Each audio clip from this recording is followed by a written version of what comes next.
జ్యోతిషాస్త్రరీత్యా ద్వాదశ రాశుల్లో 9వ రాశి అయినటువంటి ధనుసు రాశి మిత్రులారా, మీరు మూలా నక్షత్రం 1, 2, 3, 4 పాదములు, పూర్వాషాఢ నక్షత్రం 1, 2, 3, 4 పాదములు, ఉత్తరాషాఢ నక్షత్రం మొదటి పాదానికి జన్మించిన మీరు మూలా ధనుసు రాశి వారిగా పరిగణించబడుతున్నారు. ఇక్కడ మీకు కూడా ఒక చిన్న ఎక్స్ప్లెనేషన్. అర్ధాష్టమ శని వచ్చింది, మాకేమో అయిపోతుందని కొన్ని వీడియోస్ చూసి నాకు మెసేజ్ ఇస్తున్నారు. మిగతా రాశులన్నీ మీకు అనుకూలంగా ఉన్నాయి కాబట్టి భయపడాల్సిన అవసరం లేదు. ధనుసు రాశి వారికి మంచి ఫలితాలు వస్తాయి. తృతీయంలో రాహువు, పంచమంలో శుక్రుడు, చతుర్థంలో శని, షష్టమంలో రవి బుధులు, సప్తమంలో గురువు, అష్టమంలో కుజుడు, భాగ్యస్థానంలో కేతువు.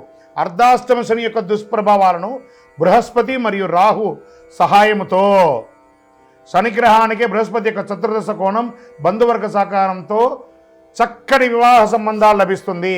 వ్యక్తిగత వైవాహిక జీవనంలో కూడా అపార్థాలు తొలగి విందు వినోదాల్లో పాల్గొంటారు. విలువైన వస్తువులు లభిస్తాయి. నూతన ప్రణాళికలు సిద్ధం చేసుకుంటారు. ఉద్యోగుల్లో సహోద్యోగులు మరియు ఉన్నతాధికారుల నుండి మెరుగైన మద్దతు, తక్కువ పనిభారము, ఆశించిన ఫలితాలను పొందుతారు. నూతన కాంట్రాక్టులు, విదేశీయ జీవనం కోసం ప్రయత్నం చేసే వాళ్ళకి మంచి అవకాశం ఉంటుందని చెప్పచ్చు. నూతన పరిచయాలు, సమాజంలో గొప్ప వ్యక్తుల పరిచయాలు పెరుగుతాయి. ఆర్థికమైనటువంటి ఇబ్బందులన్నీ కూడా బయటపడతాయి. వ్యాపారాన్ని విస్తరింపజేయడానికి expansion of your business, industrial tour కానీ వ్యాపార టూర్ కానీ చేస్తారు. సంతకాలు ఏదైనా పెట్టేటప్పుడు జాగ్రత్తగా చేయండి అని చెప్పారు. ఆర్థిక లావాదేవీల విషయంలో తొందరపడి పెట్టుబడి పెట్టేటప్పుడు ఒకసారికి 4 సార్లు ఆలోచించి పెట్టుబడి పెట్టండి. స్పెక్యులేషన్ ద్వారా ఇబ్బంది పడే అవకాశాలు ఉన్నాయి.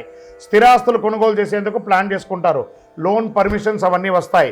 ఈ నెలలో ఇల్లు లేదా వాహనం లేదా కొనుగోలు చేసే అవకాశాలు, వివిధ రకాలైనటువంటి ఆస్తిపాస్తులు కొనే అవకాశాలు ఉన్నాయి.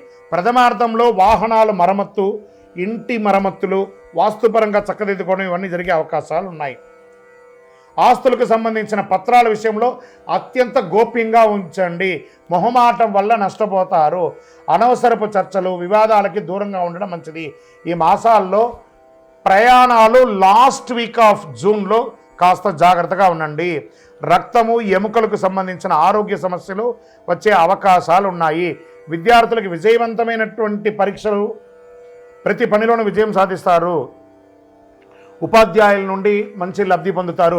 మీరు అందించినటువంటి థీసిస్ ద్వారా మంచి పిహెచ్డి ద్వారా చేసిన వాళ్ళకి మంచిగా ఉంటుంది. వేరే నగరాల్లో, వేరే దేశాల్లో స్థిర నివాసం ఉండే వాళ్ళకి ఇది ఒక మంచి అవకాశం అని కూడా చెప్పచ్చు.